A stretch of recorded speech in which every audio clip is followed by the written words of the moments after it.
Assigned seating? Well, I'm not that mean. I could give assigned seating, but when I was at A&M, there were 400 people in our history course, and we had assigned seating, and that's how they took attendance. They didn't count the people that were there. They counted the empty seats. So if you were there sitting in the wrong seat, you got in trouble.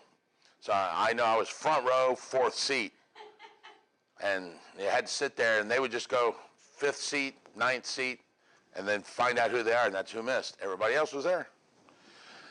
So let's talk about financing an investment property.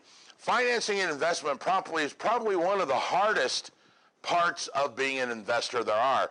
Currently, as we speak here in the late 2017, I don't believe there's any 100% financing for investors yet. Back. Anybody know? Anybody seen it? 100% financing for an investment property? Oh, it used to be years ago. I bought several houses. I bought a couple of rental properties where I walked away with money. Yeah, actually, I think National City, Washington Mutual, IndyMac Bank, and there was another one that dealt with that. But currently, right now, there is no 100% financing.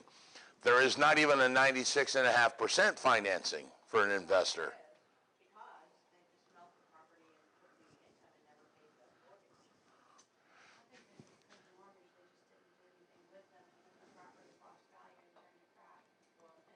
I think it's both of those. So the comment was, landlords took the payments and didn't make the mortgage payment, took the rents and didn't take the rent. That's a good question. They had no skin in the game. Would you sacrifice your credit score for 7 years for $400 or $500 payment?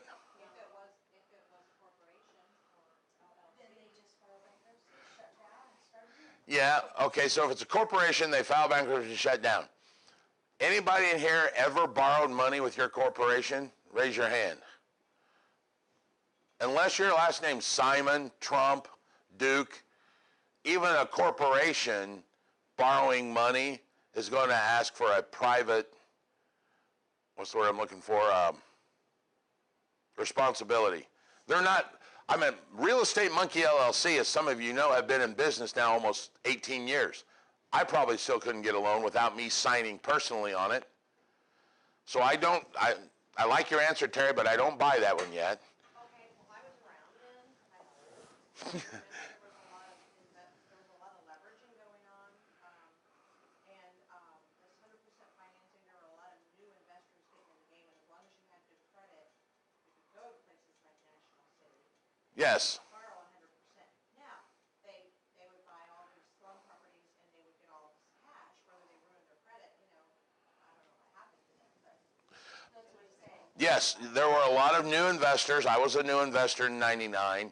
Well, I was a new agent in 99. I was investing before that. I got several houses where I literally walked away with money with 100% financing because of all that. I guess what I'm saying in my mind, I would have never jeopardized my credit score for 3 or 4 months of rental payments that I didn't make, especially if you're only collecting $400, $500, $600 a month rent. So that's always a bank's answer is, we want skin in the game. I have never bought that. The skin in the game to me is my reputation.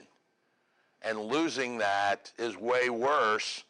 And when I say reputation, I also mean credit score. Way worse than collecting $400 or $500. But you're also not a sleazeball. Well, thank you. But you're also not a sleazeball. It's not what you said last week. Yeah, okay, so how many months at $600 would you be willing to sell your soul, Terry? I didn't, but I'm saying that you can hang on to a property without them coming and taking possession of it for a couple of years and continue to milk that property and collect those rents. You could hold on to the property for a couple of years and milk the rents. Right. You are absolutely probably correct. I think the longest I ever saw personally was 27 months of somebody not making a house payment. But they were actually owner occupied on that one. They're still only making $13,000, 27 months at $500. That's $13,500. I mean, is that worth it? $13,000, is it worth it to you? No. It's not to me, but maybe we're not sleazeballs. I guess. I don't know. Run through 13,000 in a year pretty easy. 13,000 run through in a year? Yeah. Dude, that'll be gone by 4 o'clock. That's what I'm saying. You're a beginner if it takes you that long.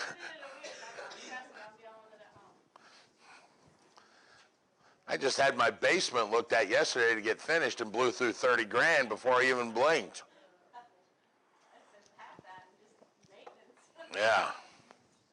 Now my wife wants a pool. There's another 30 grand. So there are a lot of loans out there that are designed for owner-occupied. So if you get an investor that's coming in, by his definition, that's an investor, and he wants to buy a property and he's going to flip it, or even if he's going to keep it. Because remember, a lender's definition is it owner-occupied? So for a lender, it doesn't really matter if the guy's flipping it or holding it for a landlord because he's not living in it.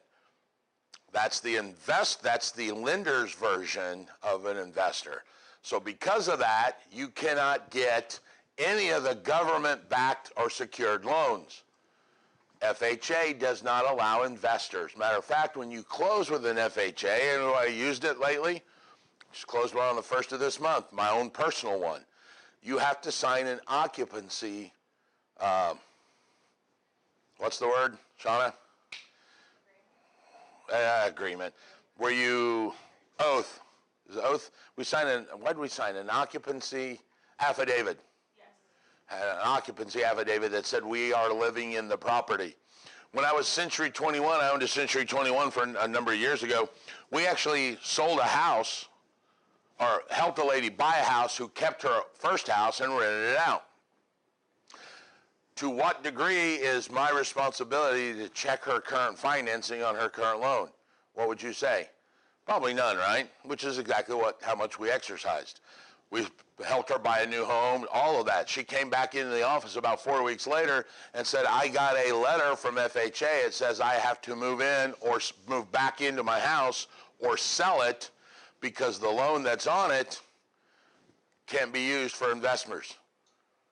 So you guys got to keep that in mind. If your guy's going to be an investor and he wants to get a loan, can't use any of the government loans, VA, SBA, USDA, FHA, any of those. All right? So keep that in mind. And that may be a question that maybe we should start asking now for a tenant that's buying. If you're not selling your home and you're going to rent it out, what's the loan you got on it? So, one of my friends reached out to me last week, and he wants to do exactly what you just said. Like his first home he bought it like under an FHA program. Right. But now he wants to use his VA loan and go out and buy like an investment property. No, VA won't do it. Okay. Yeah. VA will not loan money for a non-owner occupied property. And this is the look that it shows it. That means owner occupied, that's non-owner occupied, the N, the O, and the O. He doesn't even live here in Indiana anymore. He's So the house he owns with the FHA loan? It's in a totally different state. Doesn't matter, that's a federal document. Does he live in that house? Not anymore. See, he's violating FHA rules. I thought it was 3 years. After 3 years, you didn't have to live in it. Or There's 1 year. or you have to live No, you guys are confusing loans. You cannot not live in a house that's funded by an FHA loan. It is only for owner-occupied people. The 3 years and the 1 year have to deal with, yes, selling it, making a profit, and doing all of that. Or you could refi it after. Well, yeah, you refi into a conventional, and then a conventional is a completely different loan. Right, but Unless there's an overlay from that lender that says this is an owner-occupied loan too. right, but the way to do it is you buy with a minimum.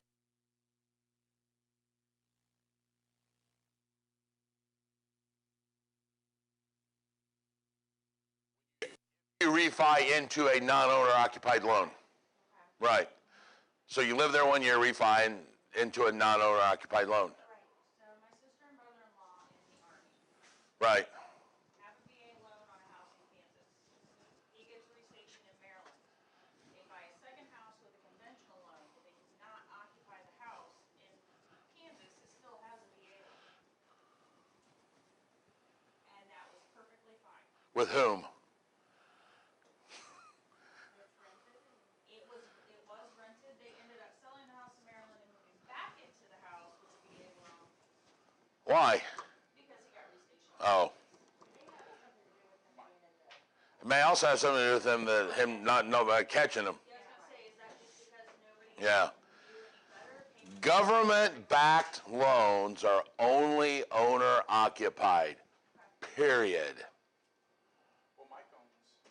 You can own multiple VAs. Oh, okay. I was gonna say- Yeah, there's a new law that came out now. A VA can have 2 VA loans. as long as you're under 470. Yeah, as long as the aggregate total something and something like that, which leads you to believe that one is a rental, but that's not always the case because you can actually assign a VA loan to another VA vet for a $500 transfer fee.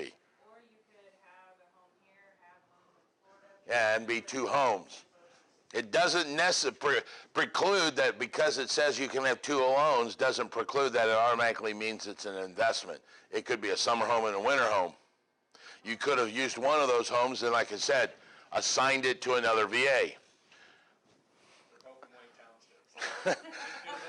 Well, I have in my house, Maybe he wants to get away from his wife. That's Yeah. a vacation home. he did. In the house in Nashville, we've got a master upstairs and a master downstairs, and the one upstairs is 5 or 10 degrees warmer, so we've already said that. We're going to have the winter master and the summer master and just move back and forth from the first floor to the second floor because it's way too hot upstairs right now in this house in there. So, but the government loans are not. You got to get a non-owner occupied conventional loan. And conventional means there's 20% down. So your investor will have some skin in the game. This might be questions that you ask your client. If he says, hey, I'm an investor, okay, let me talk. Do you have, what are we looking at? I want to buy a $100,000 home. You got 20 grand down? No, I was wanting to get a 96. You can't do that.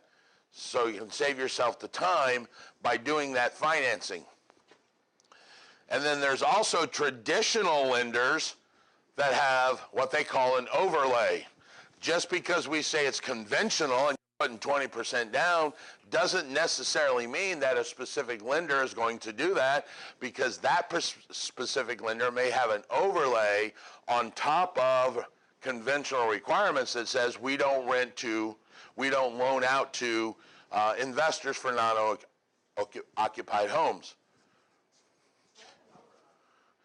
An overlay is anything that the government, that the lending institution wants above and beyond what someone else may.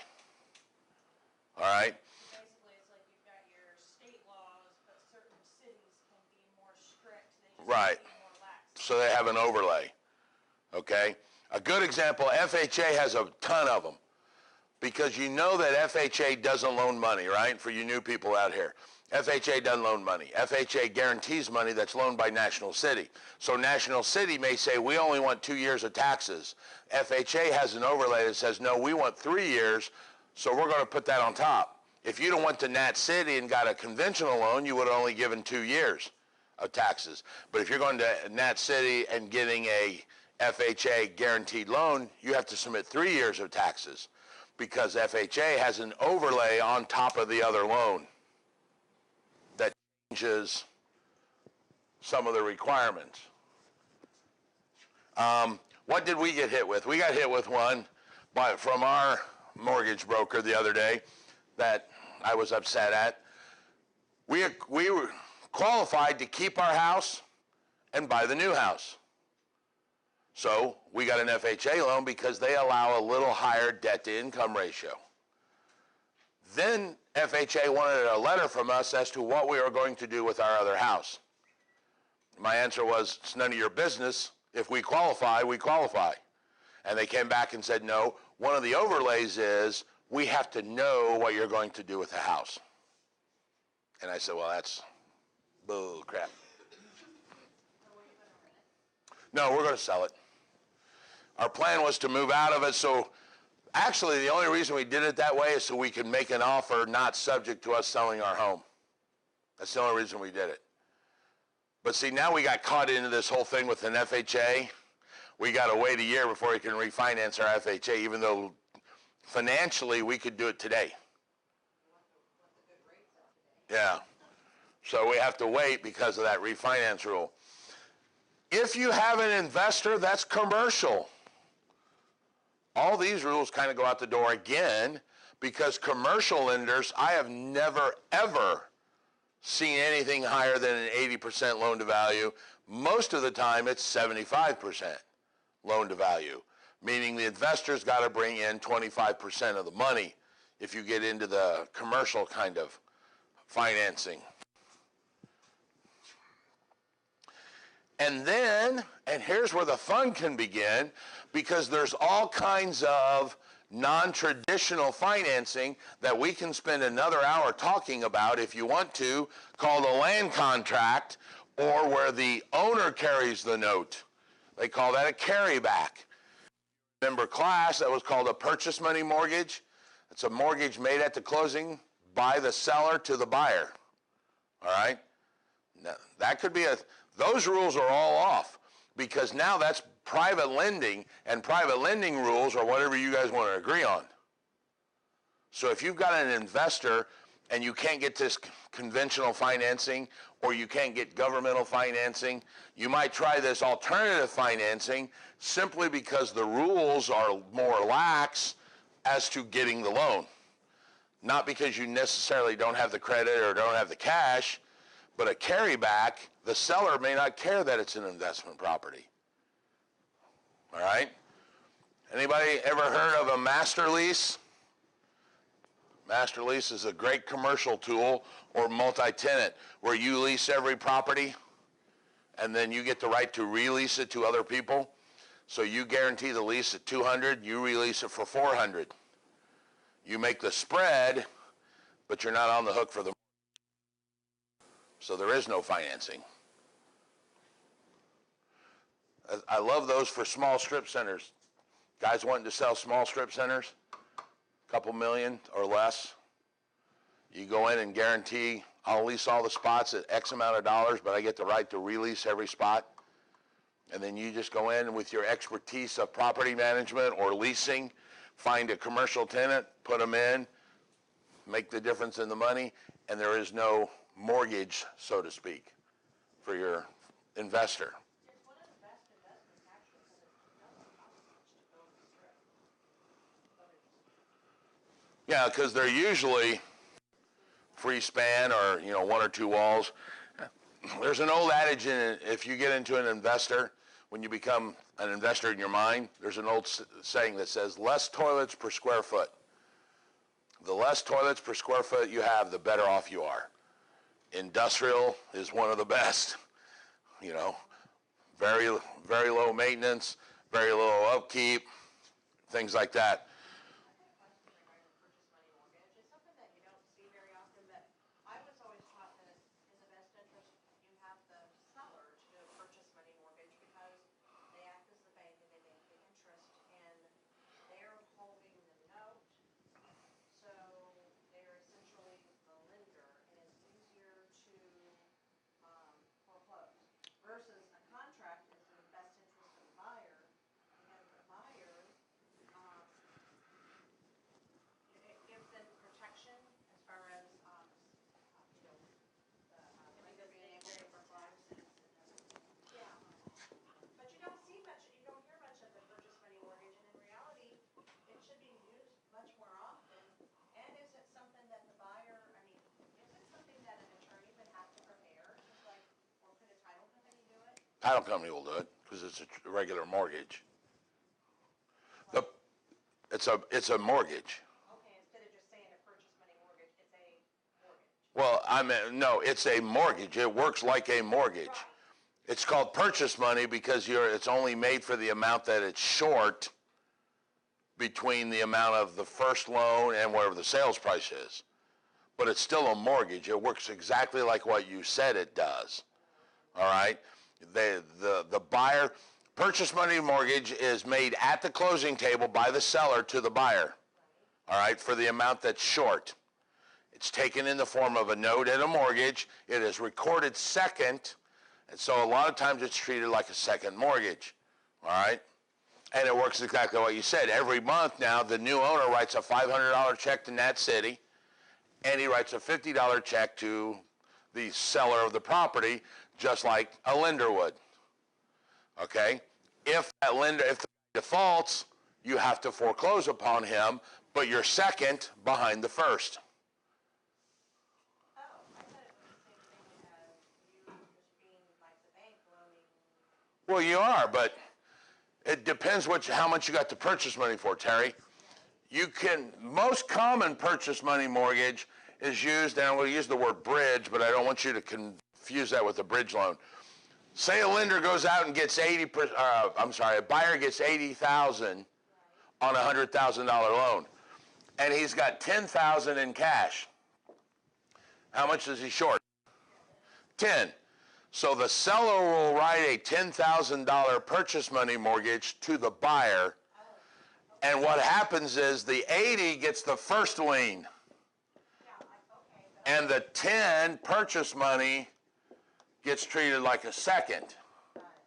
Okay? So that's how it's normally used. I was thinking it could be like the whole, It could also be used for the whole thing, where in that case it is the first, so to speak. All right? You could do a purchase money mortgage where the guy brings in 10 cash and the seller takes a $90,000 purchase money mortgage. In that particular case, you're right, he's the first and only thing with that. Now, what's the one problem with that? And this may be why you don't see it.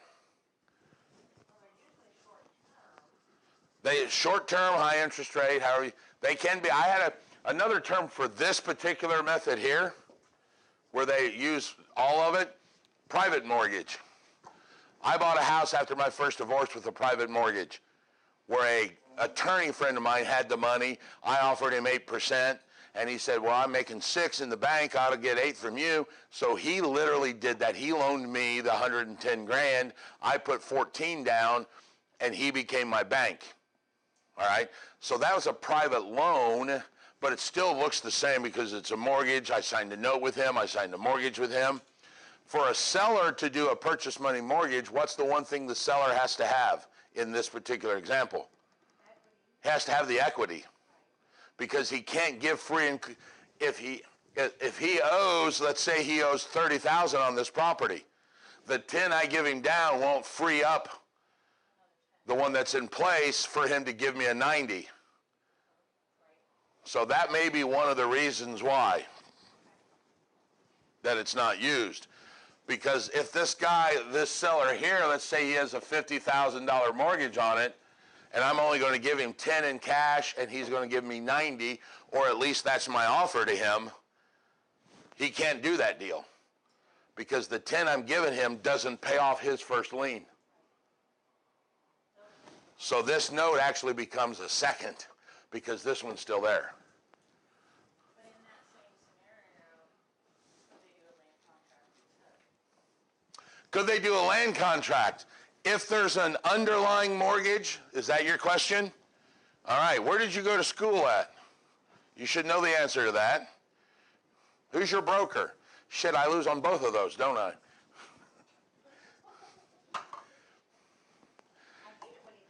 Yeah. No, you can't.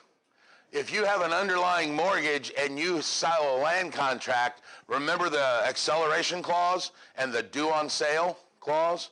It's called the alienation clause. If you... So legally, you cannot. Legally, because we're assuming in this class that we're not going to do anything illegally, right? Shake your head yes. Thank you. Right, because what would happen is you would, if in this particular scenario, if he did a land contract to this guy, he gives up beneficial interest in the property, the lender that's holding the loan is going to recognize that the asset that was the collateral for the loan, he no longer has control of. They're going to call that loan due immediately. All right? Now, how do they do that? How do they find that out? I don't know. I mean, it's not easy. It goes back to the, Most people, well, yeah. But what I'm saying is there's no mechanism in place where every month that lender goes and checks. It's like your brother with the Kansas City story. How did he get away with that? He got away with it because the guy that he rented it to probably wasn't a sleazeball and made the payments every month, and the mortgage company never noticed because they're over here dealing with people that are 18 months behind on their mortgage, and this guy's current. I don't even have time to look at that. And like this, they'll probably never notice either. Well, with land contracts typically, because I've done myself a lot in other ones, but land contracts typically, if you wanted to illegally bypass that, what you shouldn't do is wait to record the contract, before you close. Well, Then it- the illegal thing would, So I was answering. it's not really illegal to not record it, but now here's the problem. If you're the guy buying on contract, don't you want to record it to protect you. So you've got competing views there and I had deals before where we made offer on land contract and the deal blew apart on that one item. Because the seller said, I can't record it because I've got an underlying lien. And the buyer's like, well, I want to record it because I don't want you to take my money, not make the house payment, go into foreclosure, and I lose the house because you didn't make.